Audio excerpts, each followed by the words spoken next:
देखिए हम लोग देखते हैं फास्फोरस के ऑक्सो अम्ल का संरचना, या एक नंबर का यहाँ से ना पूछता रहता है। एक नंबर का क्या पूछेगा आपसे इसमें से? देखिए कोई फास्फोरस के ना यहाँ 5 से 6 अम्ल होता है, 5 और 6 का नाम लिखे यहाँ पे। जैसे आप फास्फेनिक अम्ल है, सबका सूत्र भी लिखे यहाँ पे।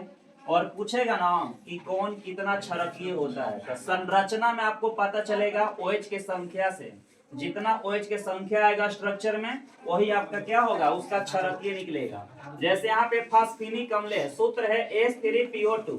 H3PO2 का जब स्ट्रक्चर चेक करेंगे यहाँ पे, जैसे फास्फोरस एक में केंद्रक है, H3PO2 में केंद्रक कौन है? फास्फोरस। केंद्रक एक ही होता है जी, केंद्रक एक होता है एक, तो एक केंद्रक है यहाँ पे, एक केंद्रक कर दिए। और फास्फोरस के बाहरी कक्षा में कितना इलेक्ट्रॉन? 5 इलेक्ट्रॉन है। यहाँ पे जोड़ना है 3 हाइड्रोजन 2 ऑक्सीजन जोड़ना है। इस तरह से जोड़ लीजिएगा, जोड़िएगा तो OH की संख्या कितना आएगा? 1 आएगा।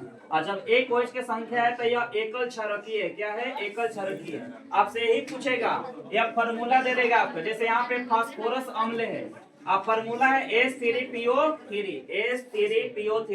इसका स्ट्रक्चर बनाइएगा। OH की संख्या यहाँ पर कितना आ रहा है? 2 आ रहा है ना, 2 आ रहा है। तो क्या है आपका? द्विक्षारकीय है। क्या है आपका? द्विक्षारकीय है। स्ट्रक्चर बना लीजिएगा। फास्फोरस यहाँ पे केंद्रक परमाणु क्या है? फास्फोरस। बाहरी कक्षा में पहले इलेक्ट्रॉन लिखेंगे फास्फोरस का, 5 होता है, 2 3 4 1 5।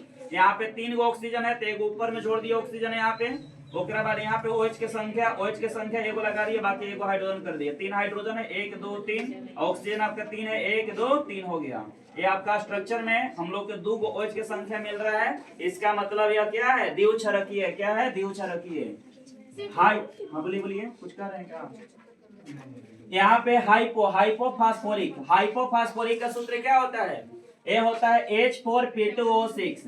यहाँ पे ना केंद्रक आपका 2 गो होगा, P2 लगल है। फास्फोरस का 2 अणु है, केंद्रक 2 गो। 4 है यहाँ हाइड्रोजन, तो केंद्रक होगा नहीं। 6 गो ऑक्सीजन है तो केंद्रक होगा नहीं। तो केंद्रक आपका क्या होगा? P2। यहाँ 2 गो केंद्रक बनाएंगे और इस तरह से स्ट्रक्चर इसको बनाएंगे, तो OH की संख्या यहाँ पे निकल के आएगा 4। 1 2, यहाँ से आ जाएगा 1 2, यानी कि 4 OH की संख्या है। तो बताइए यह चतुष्क्षारकीय है, यानी कि 4 क्षारकीय है। ठीक है ना, यह चतुष्क्षारकीय या 4 क्षारकीय है। ओकरा बाद है ऑर्थोफॉस्फोरिक अम्ल। इसका सूत्र होता है H3PO4। इसका स्ट्रक्चर में ना OH की संख्या कितना आएगा? 3 आएगा। जब यहाँ 3 OH की संख्या है तो बताइए क्या होगा? त्रिक्षारकीय होगा। क्या होगा? त्रिक्षारकीय। आपके एग्जाम में यह फार्मूला दे करके उसका क्षारकता पूछेगा कि कितना क्षारकीय है। आप स्ट्रक्चर बनाइएगा और उसके बाद OH की संख्या जितना निकल के आएगा वही आपका क्या होगा? क्षारकीय कहलाएगा। ठीक ना। यहाँ पे उसके बाद है पायरोफॉस्फोरिक अम्ल। पायरो का H4P2O7 सूत्र है, ठीक ना, H4P2O7। और इसका स्ट्रक्चर इस तरह से बनेगा। फास्फोरस के बाहरी कक्षा में यहाँ पर 5 इलेक्ट्रॉन, यहाँ पे 5 इलेक्ट्रॉन। इस तरह से स्ट्रक्चर आप बना लीजिएगा। तो OH की संख्या 1 2 3 1 4 आ रहा है। ये आपका 4 क्षारकीय है, यानी कि चतुष्क्षारकीय है। और लास्ट एक है आपका मेटा फास्फोरिक अम्ल है। इसका फॉर्मूला होता है HPO3। और इसका स्ट्रक्चर में एक OH की संख्या आएगा, तो ये आपका होगा एकल क्षारकीय या मोनो क्षारकीय होगा।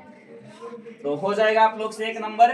फॉर्मूला याद रखिएगा, तो स्ट्रक्चर आप बना लीजिएगा। केंद्रक परमाणु फास्फोरस है, बाहरी कक्षा में 5 इलेक्ट्रॉन होता है। 5 इलेक्ट्रॉन को रख करके इस स्ट्रक्चर बना लेना है। ऑक्सीजन को जोड़ लेना है, ओकरा में OH की संख्या जोड़ लेना है, वहां पे हाइड्रोजन की संख्या जोड़ लेना है आपको, यानी कि 5। बाहरी कक्षा में जैसे 5 इलेक्ट्रॉन ऐसे 5 रख करके और उसको जोड़ करके हम लोग बैलेंस कर लेंगे। यहाँ पे वही आपका जितना OH की संख्या निकल के आएगा वही आपका क्या होगा? क्षारकीय होगा। ठीक है, बहुत बहुत धन्यवाद। छुट्टी हो गया, नेक्स्ट क्लास करें।